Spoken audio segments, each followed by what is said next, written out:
Welcome to Radical Feminist Perspectives. Today, we're going to be discussing the idea of prostitution by Sheila Jeffries, and it's discussed by Sheila Jeffries and Rose Hunter. So welcome, Sheila and Rose, and over to you.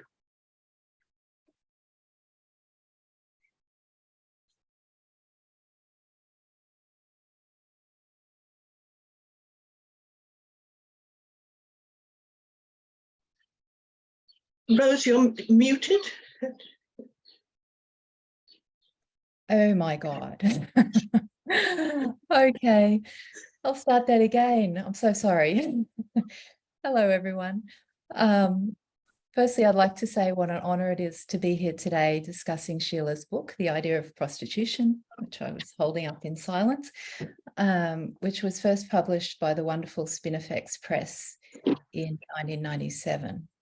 I read this book after I started writing my own book about some of my experiences, and it was truly a life-changing read for me. So I'm a sex industry survivor. I was in different parts of the industry in Canada for 10 years, from late 1997 to 2008. So I actually started in the industry the same year as Sheila's book was first published. Unfortunately, though, it took me over 20 years to find the book or any radical feminist perspectives. Sheila, as a first question, I was wondering if you could talk about what made you decide to write a book about this topic, and at that point in time. I know the book was first published in 1997, but I'm curious to know when you started working on it, and can you talk about the reception of the book as well? I understand there was a dramatic situation at the launch. Yes, thanks very much, Rose. It is a real pleasure for me to be able to discuss the book with someone who's as knowledgeable as Rose is from her own experience. And it's a great delight to me to know that Rose and several other prostitution survivors who have approached me have found this book that actually relates to their experience. I just want to put in a plug for Rose's book. Rose's book is called Body Shell Girl. It's also from Spinifex. Can you show us that one, Rose? That's great. And Body Shell Girl is a kind of a prose poem about Rose's experience in the industry. So I do recommend that if you're wanting to hear more from her, as I am sure you will. So in terms of how I came to write this book, I wrote my first paper about the problem of the prostitution of women back in 1979, but I didn't start to work politically on this issue or write at any length until the early 1990s. When I arrived in 1991 to teach at the University of Melbourne in Australia, I was horrified to discover how accepted the industry was. In the state of Victoria, where I lived, brothel prostitution was legalized, and there were 3 brothels on the street where I lived, which was quite a shock, as you can imagine. Moreover, prostituted women were advertised with photographs in the telephone directory. Australian feminists, though, seemed to accept that prostitution was ordinary work, and they supported legalization of the industry. They thought that was the correct feminist position. So I realized that there was a great deal of work to be done.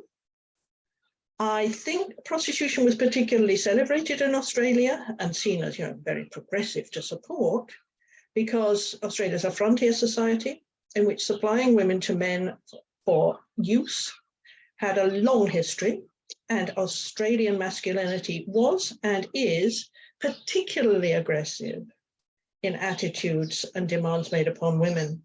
The Australian feminists I got to know generally saw prostitution as sex work, and they supported legalization of the industry. Now, I did 2 things, therefore. I set up an Australian branch of the Coalition Against Trafficking in Women in 1994, which I ran until I left for the UK in 2015, and I started to write The Idea of Prostitution. I was so shocked at the way the prostitution of women was accepted in Australia that I decided I had to write a book which examined the very idea of prostitution, how it became acceptable for men to use women's bodies in prostitution as if they had no personhood, as if they were, in the title of my later book on this topic, industrial vaginas, and how so many feminists accepted that there was something inevitable about it. The assumption underlying all policy, literature, science, much of feminism on prostitution was that it was in some way natural. Men naturally had sexual urges, which made them need to stick their penises in women and girls who desperately didn't want to be there. And women and girls really wanted to do this, or they weren't bothered by being so used. I didn't think this was natural. And of course, I came from a different kind of feminism, of radical feminism in the UK. And I was determined from the outset to work to abolish this abuse of women. There was, though, some pushback to the publication of the book. A prostitution survivor called Angel Cassidy came over to Oz from the US to help me promote the book. And we did a launch in a feminist bookstore in Sydney. There were a number of prostituted women there with their pimps, and they were really angry. One of them asked me quite aggressively whether I had stopped beating up my girlfriend with a baseball bat, which completely astonished me because I barely knew what a baseball bat was at the time. I can remember thinking, what's a baseball bat? During the question and answer session, Angel told me we needed to get out, and she sensed the atmosphere was getting dangerous, and we left fast. I had a lot of conversations with Angel, and she, as it turned out, had been sexually used by men called deadheads, that is, fans of the Grateful Dead, who followed the group around America. And she was put into prostitution in her early teens.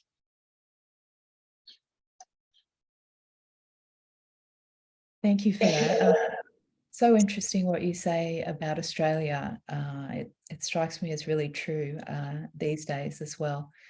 The idea of prostitution starts with a historical consideration of feminist attitudes towards prostitution.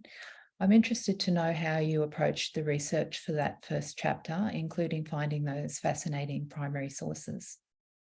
Yes.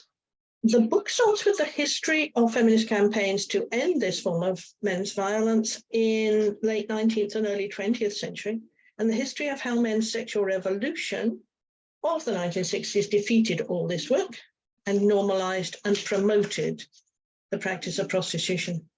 In the 1990s, there was a wonderful library called the Feminist Library in London. It's moved somewhere else now, unfortunately, which had been set up from the papers and the books of the suffragist Millicent Fawcett. It was the most wonderful collection. I used it for my first book, Spinster and Her Enemies, as well. I went back and I followed all the campaigning tactics and arguments before, through, and after the two world wars that led up to the 1949 Convention Against the Trafficking in Persons. And that convention was a huge success for feminists. And these feminists who were involved in this struggle were mostly spinsters and lesbians. And they fought to get rid of brothels. And they fought to get it accepted that men were responsible for prostitution and the cause of prostitution, and men's use of women in prostitution had to be ended. During the 60s, though, the men's sexual revolution, there was strong promotion of the sex industry, porn and prostitution by sexual liberals of all types, therapists, historians, sexologists, gay liberationists, even many who called themselves feminists, of course, although we would not call them such. How serious it was is indicated by the fact that one historian of prostitution, a man called Lou Joe Basserman, they wrote lots of sort of very celebratory histories of prostitution at the time. And he said in his 1967 book, The Oldest Profession, that anyone who found prostitution offensive was in fact mentally ill. Of course, there's been a lot of us who've been mentally ill in that way. Very curious.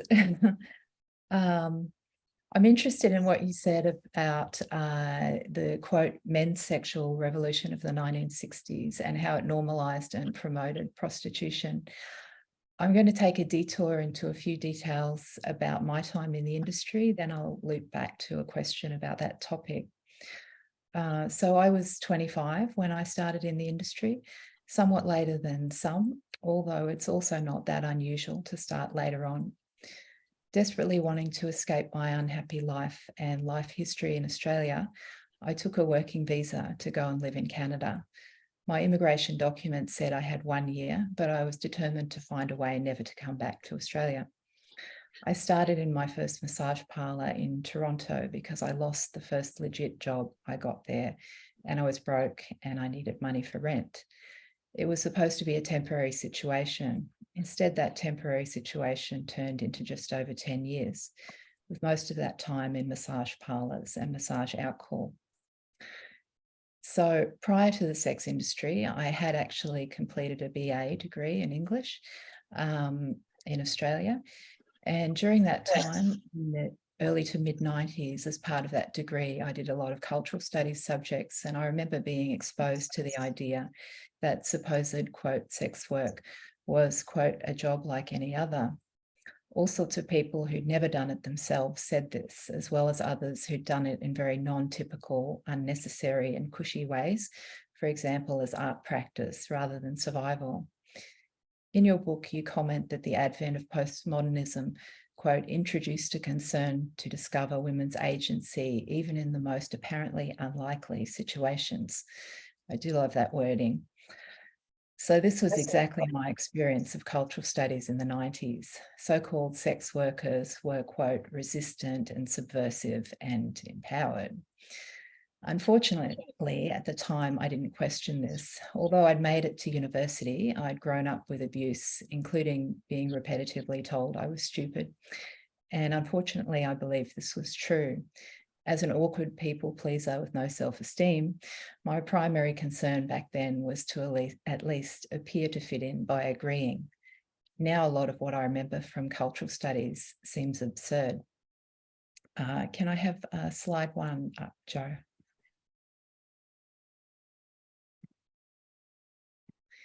So in your book, you write about the feminist point of view in the League of Nations in 1928.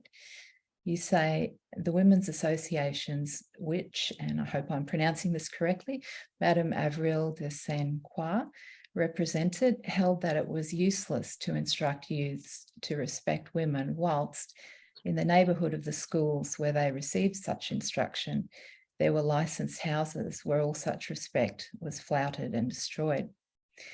And that quote struck me because I think it's so completely relevant to the situation today. In your book, you show how a lot of the older feminist critiques contained more sense than the ones that developed out of the supposed sexual liberation or men's sexual liberation of the 1960s, as well as cultural studies, which was male-dominated in terms of its underlying theoretical positions set out by such theorists as Foucault. I was wondering if you could speak to this change in mainstream and academic feminist attitudes towards prostitution in the 20th century and the reasons behind it. Yes, I might just comment on this quote again, because I do think it's an interesting one, considering that it's 1928. And of course, in Coalition Against Trafficking in Women in Australia in the 90s and 2000s, we were constantly saying that you cannot have a prostitution industry in which you separate off one class of women and it makes no difference to the rest of the world. That is simply not possible. A prostitution culture is created. So that in Melbourne, for instance, there was a brothel with next to the sort of outdoor eating area of a McDonald's in the area where I lived. So children would be sitting there watching men go in and out and so on, and being having the sexuality of prostitution constructed in these little boys and the normality of prostitution constructed for all those children. So it's fascinating to me that right back in 1928, our four sisters were able to understand this, and wonderful women they were, and they were saying very, very similar things. So to get back to the issue of postmodernism and what happened to academia, which happened while I was there, because when I first went into academia, there were still radical feminists, not many, but they were still there. So the effect of postmodernism, queer theory, sexual liberalism on the academy was that by the 1990s, there were almost no supposedly feminist academics in universities who were critical of prostitution. Almost all took a sex work position, that prostitution was ordinary work and should be legalized or decriminalized. and support it to become a huge industry. The academics who purported to be on the left adopted the position that the agency of women must be respected. They actually thought that this was respectful. They abandoned the structuralist position that women were oppressed. It came to be seen as woman-hating and insulting to women, to suggest that prostitution was violence against women rather than an opportunity for women to get ahead. This could go quite far. One academic, a lesbian and supposedly a feminist who taught in law at my university, wrote about the sexual use of girls in refugee camps by aid workers in Africa. Many young girls allowed these men to sexually use them in exchange for food. And she wrote about a 13-year-old girl who was used in exchange for a piece of bread for her baby. And this academic says that this child was exercising agency and needed to be respected for that. I was extremely shocked, as you can imagine. So that's the situation that we'd got to, and she did take a sort of a postmodern approach generally. Now, these academics, they took their lead from pro-prostitution organizations in the US and in the Netherlands, who praised the victims of the prostitution of women in terms of agency, expression of their sexuality, and so on. But also there was a great deal of financial support from governments and charities for this position. So there was a gravy train for being prepared to take this position, pro the buyers, pro male domination, because that's obviously what was approved of. And I remember when I went to speak at an academic conference in Delhi on prostitution and trafficking, I had been invited by an older feminist who still had a critical perspective. I found that I was met with considerable hostility. I was the keynote speaker, and I didn't expect that. The young supposed feminists were all trained. They did their PhDs at universities in the West, such as the University of Sussex, and emerged with extremely positive perspectives on prostitution. They asked the organizer why on earth I'd been invited. It was all quite unpleasant. But more and more in the 1990s, I found I was being greeted with hostility or entirely ignored and cold-shouldered at women's studies conferences in the UK and Australia. So it was a big and very disturbing change. Thank you for that.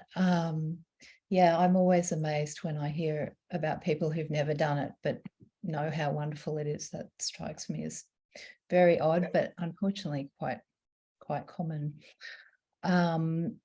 Yeah, it's great to hear that about universities in the 90s too. Even though that was my experience, I still question my perceptions from time to time, and I wonder if I missed something that was on offer. So that's like, wow, it really was how I thought it was.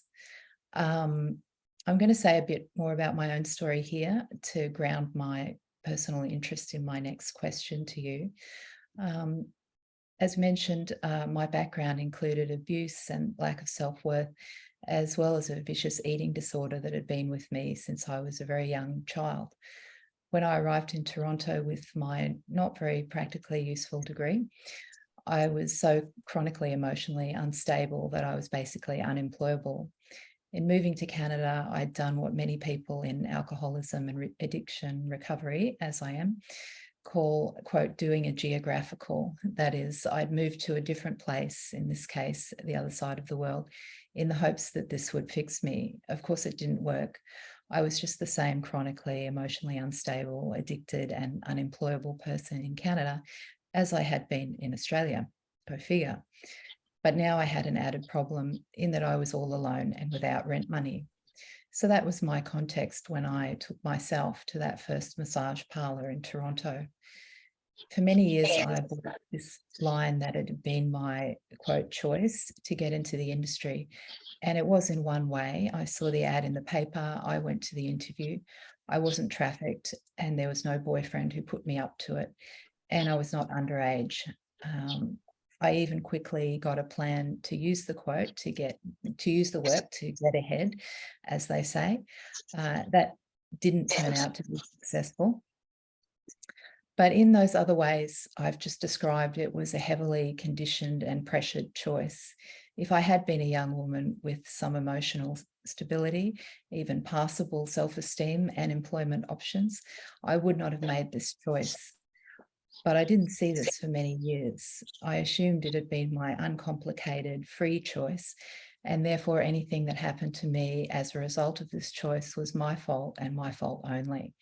I carried this belief and the guilt that came with it for many years after I exited the industry. Your discussion of the issue of choice in this book was a life changer for me. Your book questions the distinction between forcible and so-called chosen prostitution, and it showed me the concept of choice was much more complicated than I had previously understood. And can I have slide 2, Joe?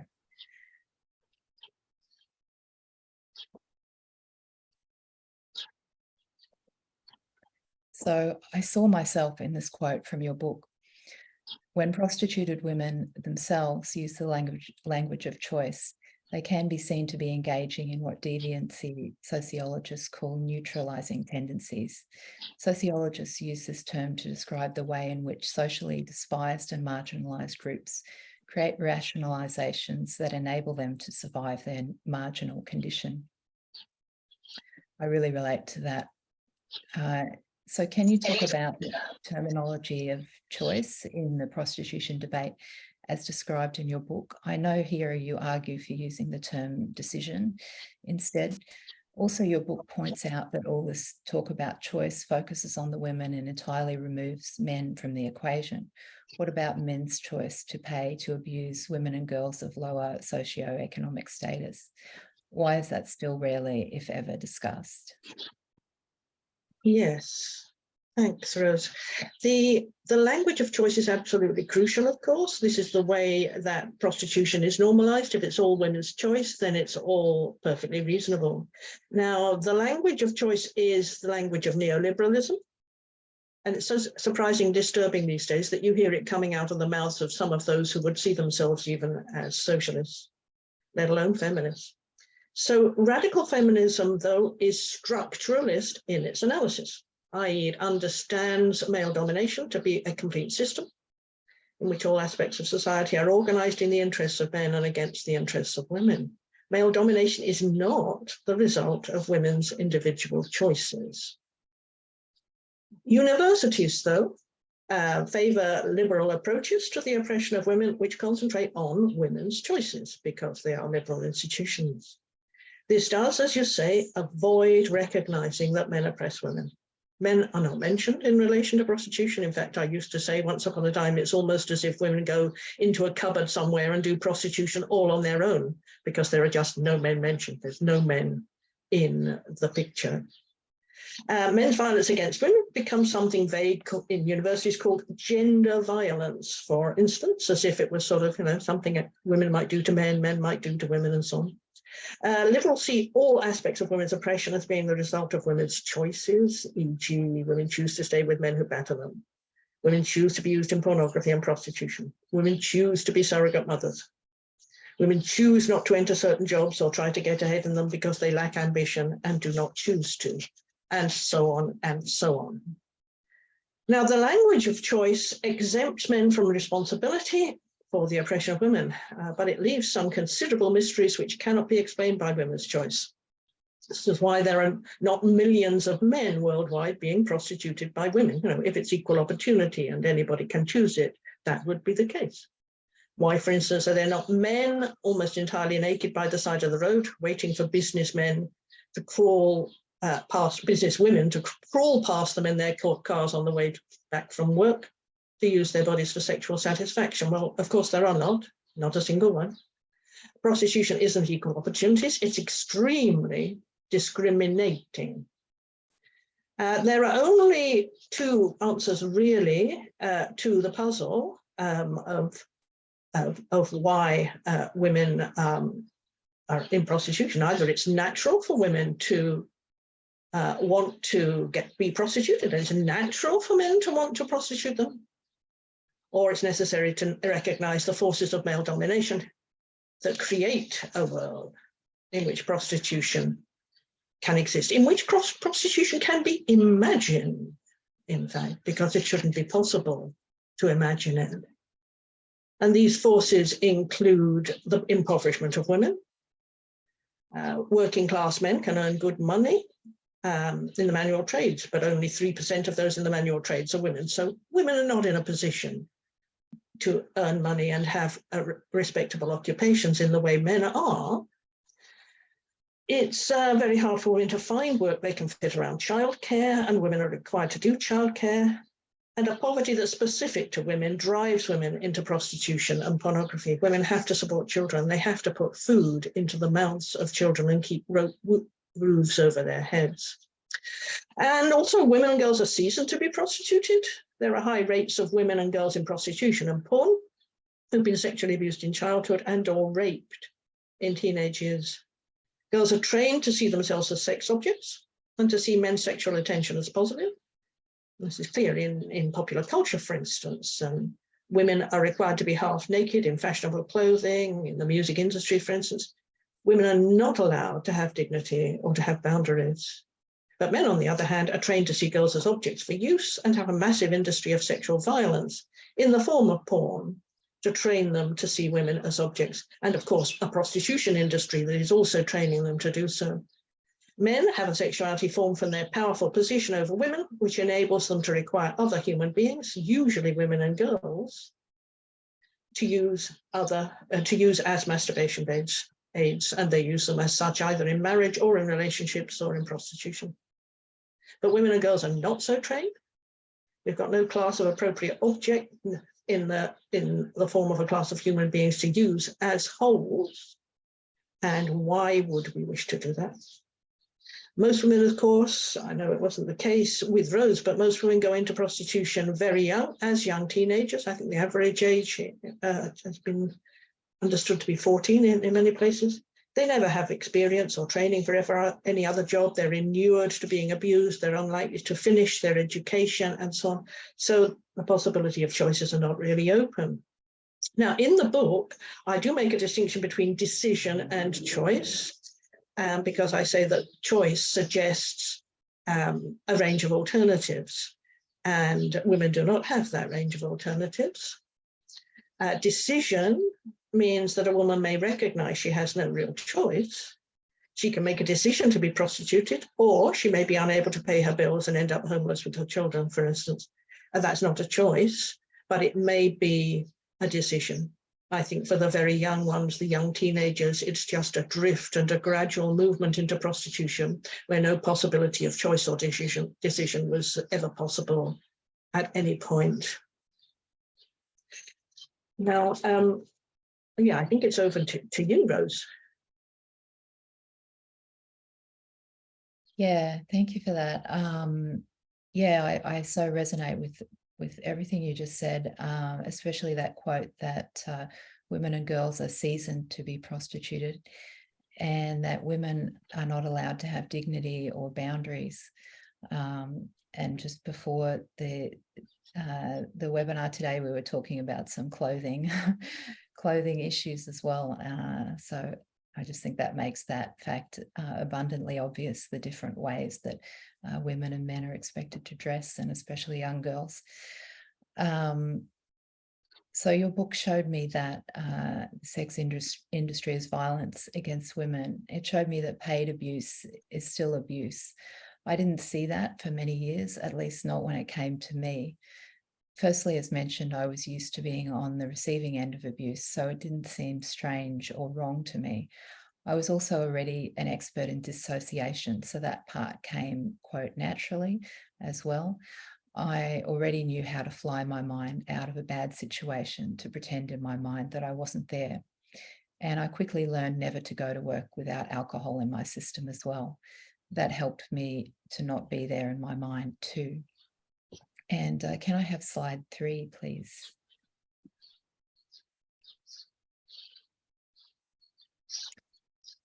So in a discussion of Liz Kelly's Surviving Sexual Violence, you write, when they are unable to name their experience as violence, women may feel unease or distress, but are unable to place what has happened to them in a context in which it could be understood as abuse. Naming the abuse in prostitution as work or entertainment makes it particularly hard for women to identify what is happening to them as abuse. One common finding in Kelly's interviews was that women minimised the abuse they had suffered. They cannot afford to acknowledge the psychological impact of the abuse until after some time. For prostituted women, this is likely to be after they leave prostitution. I completely identify with all of those points. Regarding the last item, it took me years after I left the industry to even begin to acknowledge that it even had a psychological impact. When I left the industry, I fell apart completely, partially because I left with nothing, no money at all, and partially because I couldn't face what had been my life for the previous 10 years. Instead, I thought, or perhaps I hoped, I could just forget all about it with enough alcohol and pills and with a violent enough boyfriend. That didn't work out at all, to put it mildly. So I've been out of the industry since 2008, and I'm sure I've only scratched the surface. I doubt I will ever be able to fully acknowledge it on an emotional level. Can you talk about how you developed the viewpoint that the sex industry is violence against women? In your book, you mentioned many examples of feminist analyses of violence against women that left prostitution out of the equation, or left out all except the most clearly forced examples. How did you come to your viewpoint? And I'm interested in your idea that Johns have to learn how to treat women in this way, related to that, having an idea about prostitution to enable them to conceive of buying women for sex. Yes, thank you. Now, obviously, when I wrote the book in the 1990s, there was a lot of marvelous work that radical feminists had been doing in Britain and, of course, in Australia and in other countries against violence against women. And we had gone through analysing, speaking about, writing about all the different forms of men's violence against women, starting off with rape and then moving on to domestic violence and battery and child sexual abuse and so on. But there was not an analysis of prostitution as violence against women still in the mid-1990s, to a large extent. I think there were some who were certainly saying that. And one important book of the time, from which your quotes mainly came just then, was Liz Kelly's Surviving Sexual Violence, which was an excellent book from 1988, in which she explains that men's violence, is not separated off into different kinds. It doesn't start at any particular point. A society which accepts that violence against women, from just the remarks made to you in the street and sexual harassment, all the way through forms of sex you don't want and coerced sex, rape, and so on, with murder at one end and ordinary sexual harassment at the other end. This was the continuum that made that violence possible and described the context in which women lived their lives. And in fact, I used to put this up on the whiteboard at the front of my lecture theatre, and I'd ask students to shout at me different forms of violence against women, and we'd try to see where they might go on that continuum. So the idea of continuum was terribly, terribly important. But there was no recognition that prostitution fitted into that. I mean, Liz Kelly's work was wonderful in that book. I mean, she had the stuff on minimizing was very interesting, for instance, because she did lots of interviews with women, and women would say things like if they'd been grabbed or sexually harassed in the street, and women would say, "At least I wasn't raped." So she made it clear that women knew what the most serious form of violence against them might be. Well, actually, the most serious form is being killed, which may happen also. So women go, "Oh, gosh, at least it wasn't that. Oh, gosh, it wasn't that." So just that work on minimizing was really, really interesting. So it became important to actually write in some length about why prostitution was violence against women, because otherwise prostitution was seen as okay. In fact, some people would see it just as sex. I can remember a study tour of the Philippines to look at trafficking in women and prostitution with a number of feminists from Australia. And one of the women with us said, who obviously had no idea what prostitution really entailed, just said, well, you know, she didn't like sex much anyway, and you might as well get paid for it. So it was just like the ordinary thing that women might have to do that they didn't really wish to do, and so on. I mean, in a sense, she's right, because it is on a continuum with that.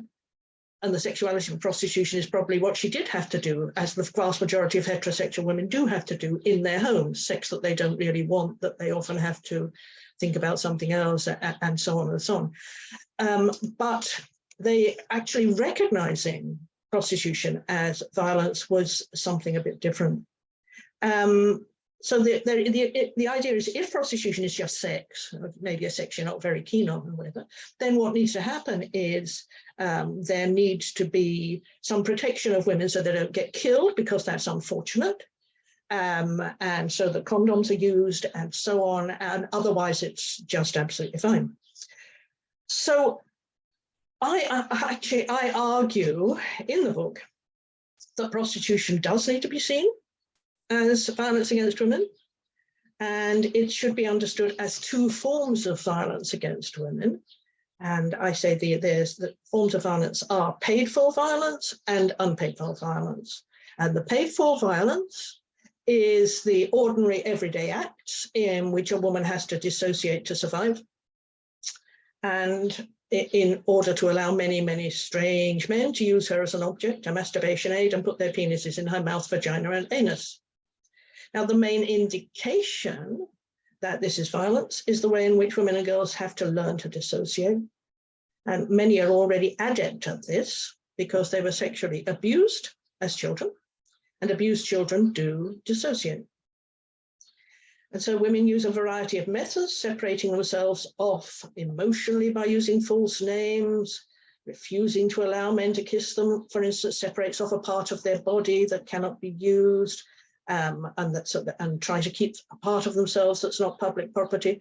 I mean, in talking to women in prostitution, they told me of many different ways that they used. And one woman explained that she has to separate off before she leaves home and goes to the brothel, and she would sit in her room and move herself into this different personality and separate herself off. So there were a lot of quite complex methods to dissociate.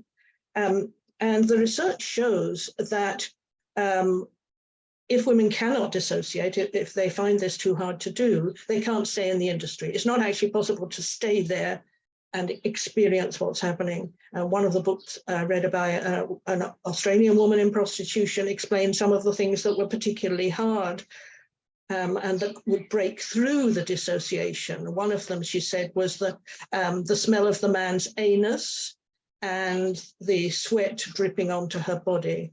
And she found it quite difficult because those things would kind of break through the barrier that she built up to be able to survive what was happening. And of course, that dissociation has effects on the rest of a woman's life, how she's able to relate to others, how she's able to relate sexually, has dramatic effects upon her life, which she then has to get over as she puts herself back together. Now, the unpaid violence, though, is the violence that the male buyers carry out without paying for it. And this includes rape, of course, also sexual harassment, can include murder. And the rate of women who get murdered in prostitution is high. I just looked one study up before I came here, a study in Colorado in the US. Women in prostitution were murdered at 20 times the rate of what was a very dangerous activity for men, which was that of being a taxi driver. So women in prostitution are in, and this has been described to me by women who were in the industry, have to struggle to prevent the buyers from doing all the things they would want. In Melbourne brothels, it was explained to me that a man wanted to grab and touch and put his fingers in everything when he was in a room with a woman. So the job of the woman was to try and minimize what he was able to do. The being able to do everything was called an all around the world, apparently. And what would happen, for instance, in some brothels, there are introduction rooms where the men go in and they talk to the women to work out probably who's prepared to do most. And it's at that point that the women can try to set up limits and say, I will do this and I won't do that, so that it might not be quite such a struggle once they get into the room to protect bits of their body from being used. So really, what we're talking about is an absolute nightmare of very vicious sexual harassment that the woman has to try somehow to control. And of course, it's often a losing battle. And to understand what happens, I'd have a description, not in this book, but in my next book, The Industrial Vagina, of the absurdity of the health and safety codes in the industry in Australia, which are supposed to make prostitution safe. For instance, the health and safety codes advise that women should be careful when using local anesthetic to dull the pain of penetration. Apparently that can be a problem because it can make less serious injuries be less noticed if the pain is made slightly less. And so the prostitution, obviously, it involves blood, it involves injury, and it can't be made safe, because enabling men to satisfy themselves sexually by using the body and the inside of the body of women is a terrible form of assault on the personhood of women that should never be able to be imagined, let alone organized by the state for a profit. Now, there's a problem as well with making an industry out of this form of violence. And this ties prostitution into our understanding of violence against women, which is that it's an obstacle in the way of any chance of ending men's violence against women in general. And I explain that in the book. I used to say, for instance, to my students that whilst there were sexual harassment bans on campus, students and male staff were not supposed to sexually harass women on campus. It was completely different once they walked off the campus, because there was a brothel immediately on the main road opposite the university. So the male members of staff could go and use women there and grab all parts of their body of women who absolutely didn't want to be there. And then supposedly, I guess, they were supposed to walk back onto campus.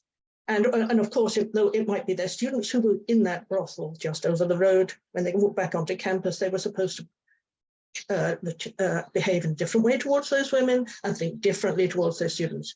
So what I tried to explain was that prostitution is sexual harassment and violence, and it trains men to do all of those sorts of things. So all the different sorts of harassment that men might do, all the sorts of different things they might wish to do, can be done in prostitution. And of course, it's not possible in men's heads to entirely separate those things off, as it's not with pornography at all.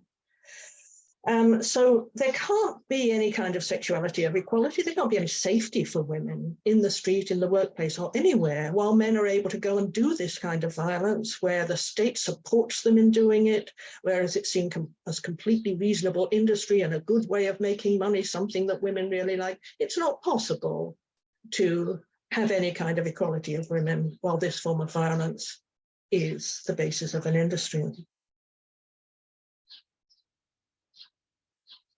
Wow, thank you for all that. That brought back some memories, a lot of that stuff, particularly when you were talking about bargaining over what you're going to do and what you're not going to do and what the price is going to be. And of course, that sort of people point to that as saying, oh, you have some sort of choice between bad options there. But you know, if you're broke, you don't have any choice, really. You're going to do what you have to do to bring in your rent if it's coming up. So yeah, anyway. So yeah, and I was interested in so much in there, but what you said about women who cannot manage to dissociate, cannot remain in the industry. So I'm sure my quote, talent for dissociation was one of the factors that kept me in so long, as well as alcoholism. I very much knew that I could not do this without alcohol. Yeah, I had in my mind that when I get out of the industry, whenever that is, I would stop drinking because I wouldn't need it anymore. That didn't turn out to be true, actually, as it happened. But yeah, so yeah, and what you're describing, just how it was the case for me and a lot of other women that I knew who were traumatized when we arrived in the industry, and then we got further traumatized during our time in the industry. So it's a vicious cycle that for me, it was very difficult to become aware of, let alone get out of. Can I have slide 4, Joe, please?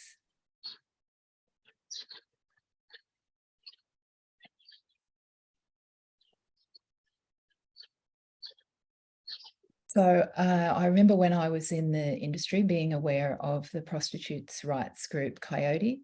It came as news to me that, as you write, only 3% of the people involved in this group were prostituted women. You also write, the spokeswomen of the prostitutes' rights movement castigate feminists for their refusal to listen to prostitutes. The problem, though, is in deciding which prostituted and ex-prostituted women to listen to.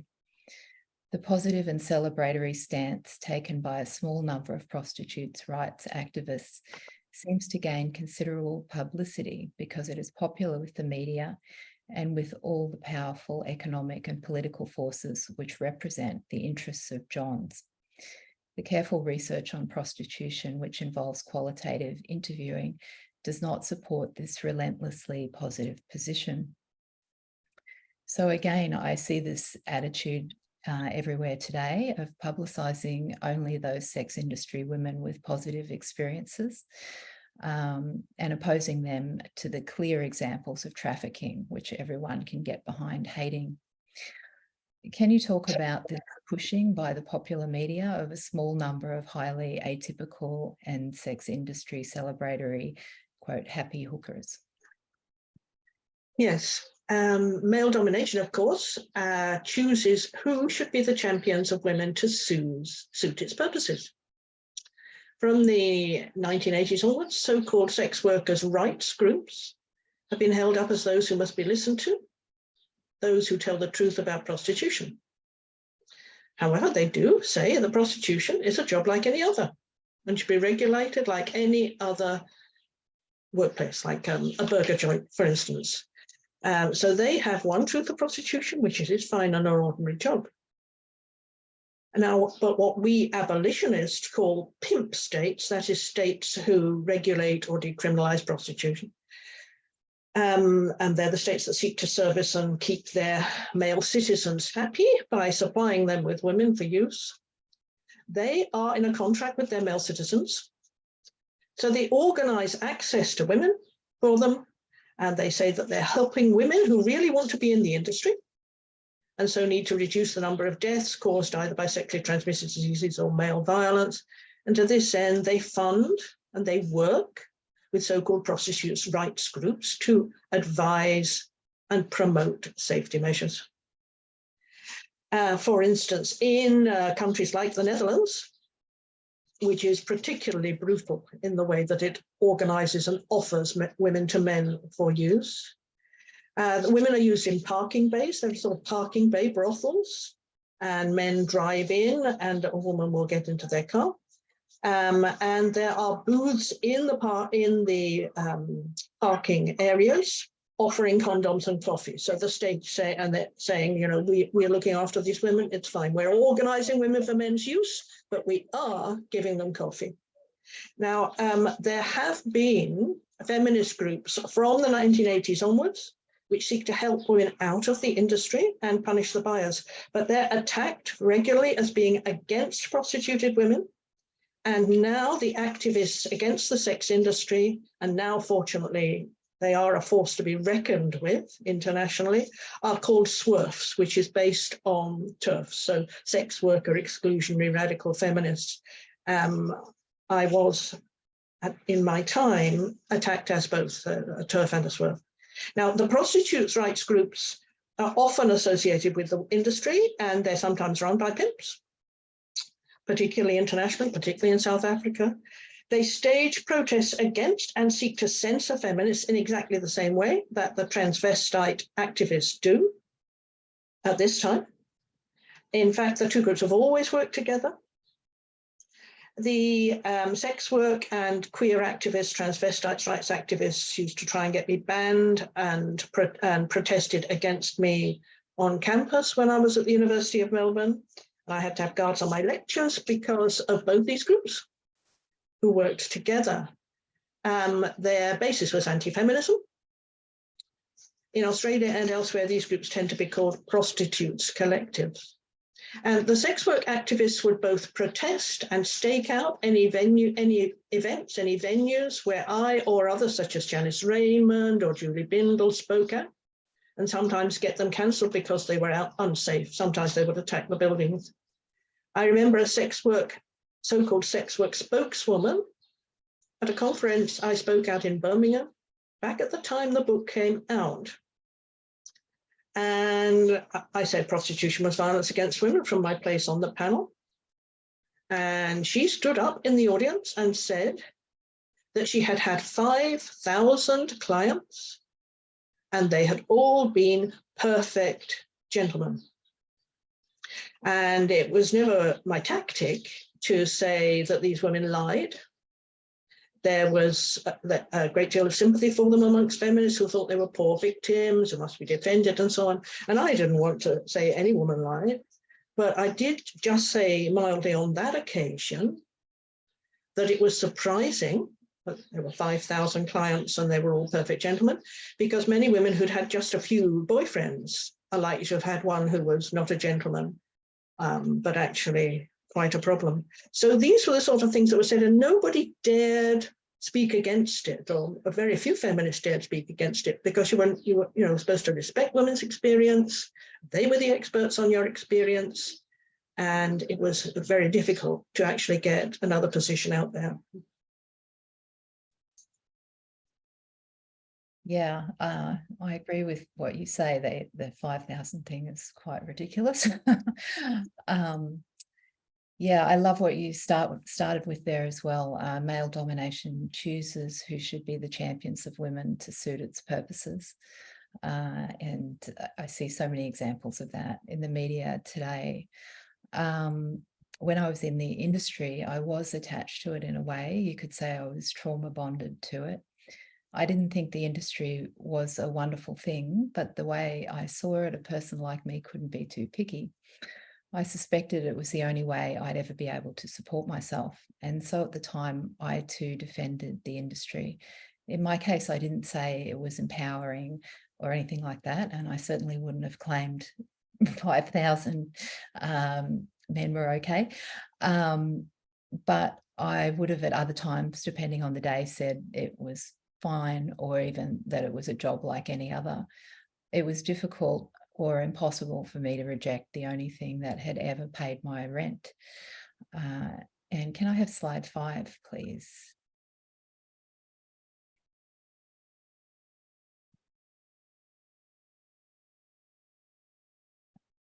So in my experience after the publication of my book on this topic, I have been told by some supposedly feminist women, sadly, particularly in the literary community, that my experiences are not valid and I should be quiet, because criticising the sex industry and arguing for the Nordic model and against full decriminalisation and legalisation is hurting sex industry workers. And I've been called a TERF, a SWERF rather, also. As you write, feminists who challenge the objectification of women are seen as the ones who make women objects, not men. Feminists who fight the victimization of women are seen as making women victims. The possibility of being accused of endangering other women is a potent weapon against those who might wish to be critical of the institution of prostitution. The argument seems to be that the industry could and would be non-harming, or so much less harming if only people such as us would keep quiet about how harming it actually is. This is a strange as well as laughable argument coming from people who have never been in this industry and never would have to be. But the more difficult thing for me is when I hear a woman who is actually in the industry defend the industry in the kinds of cautious, non-celebratory terms I used to. It's possible for me now, many years later, to see the context I was in then and why I thought that paid abuse was fine for me or the best situation I'd be able to get in life. But how can I comment on what is going on with others? What do you think about current sex industry women who say what they're doing is not great or empowering, but it's okay or tolerable like other undesirable jobs? How can we respond to that with empathy? Yes, and this is, it really is a problem as to how to talk to women who are in this position and saying these things. And the women who say that prostitution is just a job like any other, who then might say that there is a profound difference in no other job is the inside of a woman's body, the workplace, so that she has to struggle to survive as a human being around the use that is being made of her. And this difference is illustrated by the fact the body of any girl or woman can be used in this trade. The body of a child may be preferred, and it's more expensive, usually more expensive to buy children because her holes are tighter. And there are discussions of that on the websites where men discuss using women. They talk about tighter holes, which are kind of crucial. And in no other job is the body of a child, particularly one who has not yet been used, that is a fresh body, particularly valuable. Usually some degree of experience or skill would be seen as useful. I can't think of any other job immediately where it's just the body that's for use, apart from surrogacy, of course, which has some big similarities. But generally it's not just the body. A woman has to use some kind of skill or have some experience and so on. A woman can be pretty much unconscious and she'll still be used by men. Women will even use dead women, we know, as a masturbation aid. So that does make prostitution a little bit different. And I would say that to women who say, you know, and some do, it will put hundreds of thousands of women all over the world, millions of women, out of work if this industry was destroyed. And it's crucial that women should be able to work and get an income. So I'd say that we cannot keep the industry going just because some women say or think that it's okay or say it's okay. For instance, there are many timber workers, this was what was happening in Australia at the time, who defend cutting down old growth trees. And there were attempts to protect some of those. And so they would do protests, they would block roads and so on. But the position was that we needed to retrain them because the industry had to end. Carrying on with the industry of prostitution or old growth forestry, for instance, is too harmful. If an industry is really harmful, you have to end those industries. Yeah, and yes, sorry, I'm just going to say that we're at 10 o'clock. Yes. Do you want to say something else? I could say just something very swiftly about the Nordic model, if you'd like. Sure. Yeah, that was what I was going to say. My final question was to do with the Nordic model, so I'll go over to you. Yes, of course, I support the Nordic model in whatever way it's described now, which came into effect in Sweden just after this book came. And obviously that is the end point of all the feminist activities from the end of the 19th century onward, where feminists have argued men are the problem, the men need to be stopped, the buyers need to be penalized. And of course, there are many countries that are now introducing this as a result of the wonderful efforts by feminists. And there are so many wonderful feminists involved in the struggle. But the problem is in some places we're going backwards, and Australia is one of those places. where in Victoria and in Queensland, they are now liberalising prostitution. They, instead of regulating the industry, they now want to make, they're not to have any regulations at all. So there are some places in which we're really going backwards, and I'm very sad that Australia is one of those. Yeah. Okay, well, those were all of my questions. Thank you so much. It was really, really wonderful to hear your answers. Yes, and lovely to talk to you as well. Thank you so much.